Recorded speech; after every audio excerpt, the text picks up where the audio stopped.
SV6 news కు స్వాగతం. ముందుగా హెడ్లైన్. బీఆర్ఎస్ పార్టీ నాయకులు చేసిన ఆరోపణలు తీవ్రంగా ఖండించిన కాంగ్రెస్ నాయకులు మూడుచింతలపల్లి మండలం పరిధిలోని కొల్తూరు గ్రామంలో కాంగ్రెస్ పార్టీ మల్కాజ్గిరి పార్లమెంట్ అభ్యర్థి పట్నం సునీతా మహేందర్ రెడ్డికి మద్దతుగా ఇంటింటి ప్రచారం నిర్వహించారు. ఆదివారం బీఆర్ఎస్ పార్టీ నాయకులు రైతులకు కరెంటు సరిగా ఇవ్వటం లేదని కాంగ్రెస్ ప్రభుత్వంపై చేసిన ఆరోపణలను తీవ్రంగా ఖండించారు. ఈ సందర్భంగా వైస్ ఎంపీపీ మంద శ్రీనివాసరెడ్డి మండల అధ్యక్షులు బొమ్మలపల్లి నరసింహులు యాదవ్ మాట్లాడుతూ కాంగ్రెస్ ప్రభుత్వం చేసిన అభివృద్ధి సంక్షేమ పథకాలను చూసి తట్టుకోలేక టీఆర్ఎస్ నాయకులు అవాకులు చివాకులు చేస్తున్నారన్నారు.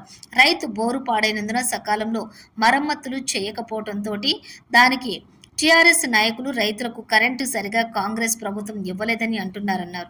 ఉమ్మడి మండలంలోని సబ్ స్టేషన్ కు వెళ్లి లాంగ్ బుక్ పరిశీలించి టీఆర్ఎస్ ప్రభుత్వం కన్నా కాంగ్రెస్ ప్రభుత్వం నాణ్యమైన కరెంటుని ఇస్తుందన్నారు.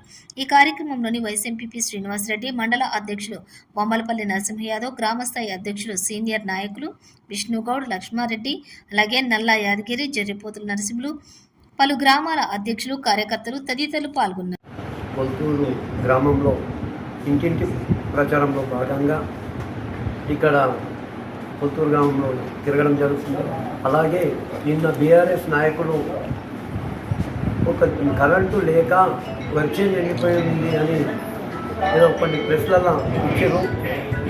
అది మేము ఇక్కడ మీ మిత్రులు ప్రెస్ మిత్రులతో పోయి చూపించడం జరిగింది.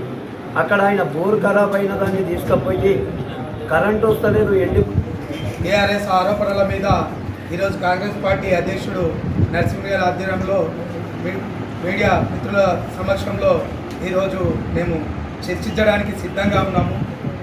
ఎవరము పార్టీలైనా ప్రజలకు సేవ చేయాలి, అదే దృక్పథంతో ఉండండి. రాజకీయాలు అనవసరం మీద మనము ఇప్పుడు ఏదైనా అధికార పార్టీ ఏ స్కీమ్ ఇచ్చినా ప్రజలకు తీసుకుపోయే పనిలో ఉండండి. ఈ బురద తల్లి సీఎం మీద కానీ ఏర్పడినటువంటి తెలంగాణ కేసీఆర్ గారు తెలంగాణ ఇచ్చినందుకు ఎన్నో సభలల్లో మన కాంగ్రెస్ పార్టీ సోనియా గాంధీ పుణ్యమే అని చెప్పేసి ఇంటికి వెళ్ళి కాళ్ళు మొక్కి విలీనం చేస్తా అని చెప్పి దాని తర్వాత బయటకు వచ్చి ప్రజాదరణ చూసి ప్రజల బలంతో మాట మార్చి 10 సంవత్సరాలు ప్రజలను మోసం చేసుకుంటూ ఇచ్చిన హామీలే ఇచ్చుకుంటూ దళిత బంధు అన్నాడు, బీసీ బంధు అన్నాడు. ప్రతీకారంగా తెలంగాణ ప్రజలు ఆయనను ప్రతిపక్షానికి దిగదార్చారు.